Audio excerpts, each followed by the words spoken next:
ഒരു ആവശ്യത്തിന് മുന്നേ എന്റെ കൂടെ ഒരു ജനമില്ല. കള്ളിന് തൊട്ടിന് മാത്രം എന്റെ കൂടെ എല്ലാവരും. സ്നേഹം കൊണ്ട് മാത്രം രംഗ കൂടെ യാര്?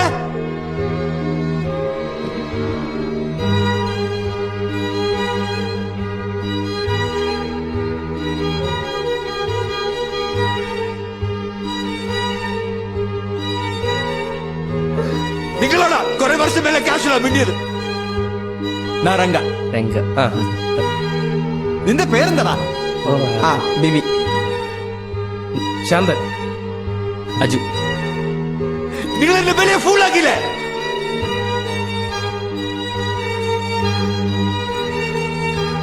എനിക്ക് സഹിക്കാൻ പറ്റുന്നില്ലപ്പാ.